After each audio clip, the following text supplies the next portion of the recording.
Hey guys, Bill here with the Panic Perspective. I'm glad you can join me today. We're going to be chatting about depression. Gosh, just that topic sounds depressing. Well, I want to share from my own experience regarding this subject matter and the depression that I went through in my 30s. And for me at least, it started with a panic attack. And what I found out once I came down from the panic attack was that depression was the other side of the same coin. For me, depression was very scary because it felt like there was no bottom. There was no bottom to the pit I was in. And it actually affected me in such a way that my perception shifted, and perceptually I felt like I was at the bottom of a pit. I could be in a conversation with someone that was right next to me at a normal conversation spacing, and they would look like they were 10 to 15 feet away from me, and I could see them through this tunnel, and they were on the other side of that. What I'm saying is that it literally perceptually changed the way that I saw the world. Now, it's obvious to think that if you're depressed, you're going to gravitate towards things that are depressing. You're going to see the world in a different way because the old adage of seeing the world as the glass is half full becomes very relevant. So everything that you look at in a half full kind of way. But for me, it went beyond that because perceptually, even the distance changed. And perceptually, time was perceived by me in a different way. Time was much, much slower when I was in a depressive state. And a minute felt like an hour. I know that sounds like an exaggeration, but it really did. And it was very, very scary because I'd been sad before, and I'd had things happen, as we all do, over the course of my lifetime, situations of loss, or a situation where I'd lost a relationship or a friendship, which brought on sadness. But depression, like anxiety, became different when it rounded a turn and took on a life of its own. So, for example, if I'm sad over a loss, that sadness feels very justified. In fact, it would feel strange if I didn't feel sad over a loss. It would be strange if you didn't feel sad over a loss. But at a certain point, if that sadness took on a life of its own and kind of morphed into something different, something that didn't feel justified, then you would be sitting where I was sitting in my depression. I understand why people end their lives. And again, I'm someone who has always loved life, and I've always been passionate about life. But people that end their lives, they don't do it because they want to disappoint everybody. They want to get away from everybody. They don't do it for that reason. They do it because they just want to be out of the pain, and they're not sure how to get out of the pain. Being depressed is very, very painful. You'll probably hear me say on more than one occasion that emotional and mental pain far exceeds physical pain. And when you're depressed, it's like having a panic attack where you'll do anything to get out of that state of mind. That's why people turn to illegal drugs and alcohol, pornography. People turn to legal medication, prescription medication. You will do anything that you can in order to get out of that state of depression because it is that scary.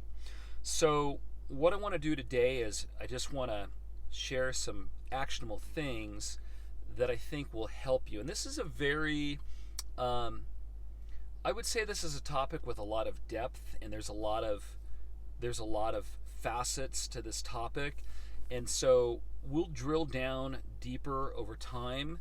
But today I just want to touch on a couple of things. One of the things I want to talk about is oftentimes depression has a lot to do with momentum.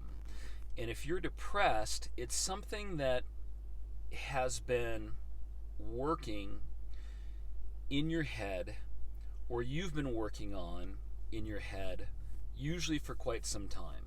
Sometimes there's an event that brings it on, but oftentimes this is something that develops over a long period of time, and it's more like a dimmer switch than an on-off switch, where things just gradually get darker. And it's so gradual that you don't notice it till pretty soon you're sitting in the dark, and then you're wondering why I can't see anything.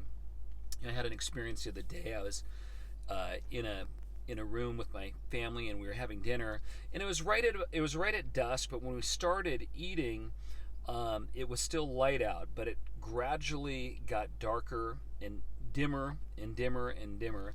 And pretty soon, we're sitting there, and I realize I can't really see anything at all. And then it just occurred to me, hey, why don't we turn the lights on? And my son, Jeremiah, was closest to the light switch, so I said, hey, Jeremiah, can you hit the light switch? So he did, and instantly I could see. And wouldn't it be great if moving out of darkness and into light was that easy mentally? Oftentimes it's not. Usually there's more of a process to gain progress that comes about through making a willful decision that you're going to move yourself out of depression. And you didn't have to make a willful decision to get depressed. Negativity is all around us, and I always say that negativity is like gravity. It's just there, and it's pulling you down. And if you're not actively working against that, then you are being pulled down, and that dimmer switch is getting dimmer, and things are getting darker around you. And so it's very important to make a willful decision to start moving in the other direction and to start building momentum. If you're at the end of your rope, I want to encourage you to give yourself time, meaning don't make any drastic decisions when you're in a high state of depression.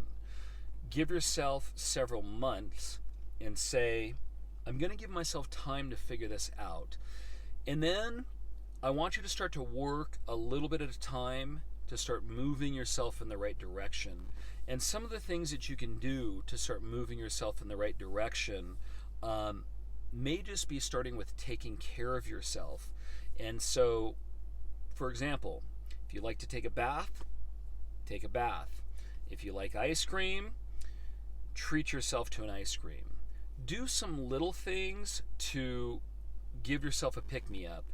And then what you're going to start to do is you're going to start to use the tools that I'm going to be giving you and teaching you in this video series, my channel, to start to gain and build momentum. In the same way that it took you a long time to get here, it's going to take you a little bit of time to get out. But I will tell you this, once you are out and you've built up enough momentum, you never ever have to go back. You just don't. You'll recognize when you're starting to get off balance. You'll recognize when you start to move in the wrong direction. And what you'll do is you'll start to utilize your tools early on so that you never end up in that deep, dark tunnel ever again. But it does take tools. And right now, maybe your tools have been medication, maybe they've been alcohol, maybe they've been doing things that are not healthy for you. They're not life-giving. So let's make a willful decision. We're going to turn this around. Let's understand that it's taken time and momentum to get where we're at. And let's understand that we're going to start building momentum to move ourselves in a positive direction, in the same way that we dimmed down, it's okay to dim up. The lights don't have to come on all at once. So that is the first thing I want to tell you. I'm going to give you one more thing to go on in this video, and like I said, there's a lot to cover, so I'll be returning to this topic many, many times. But the second thing is this. The act of being depressed is actually a very selfish act. And you might be going, okay, great, now I'm depressed and I'm selfish. Thanks a lot, Bill. But the reality of it is that to get depressed, you have to focus on yourself an inordinate amount of time. That's just the reality of a depression. So I once listened to a speaker who had crashed his life, he'd ruined his life wasn't working, and someone came along and asked him in his time of despair how much time he spent focusing on himself versus how much time he spent on focusing on other people. And he said that the ratio was about 85% to 15%. So 85% of the time he was focusing on himself. And the individual who was very wise speaking to him said, you may want to consider flip-flopping that. And he did. And he put 85% of his effort into helping other people and only 15% of his time focusing on himself, and his life changed. And so you don't have to do that right away, because that might sound like a lot of work, but I just want you to start to consider that the depression that you're experiencing is due to an over focus on yourself, and one of the ways out is going to be to start to focus on other people, specifically on helping other people. Sometimes we think we've got it so bad, and then we get out there and we start to help other people, and all we needed was maybe a little bit of contrast to realize, wow, I actually had it pretty good, because this person that I'm helping has it so much worse than I do. So sometimes a little bit of contrast goes a long, long way. So at this point, I just want to encourage you to hang in there. I want to pray for you, and I want to truly encourage you to hang in there. I know that if you're at the end of your rope, that you don't want to end your life. You just want to be out of pain. And I can show you how to do that. I can show you how to get out of pain and do that in a life-giving way. But it's not a 5-minute talk, so I'm going to be joining you on an ongoing basis, and more will be revealed in time. But like I said in one of my last videos, let's see what we can do about getting your life back on track. Thank you for letting me be of service to you.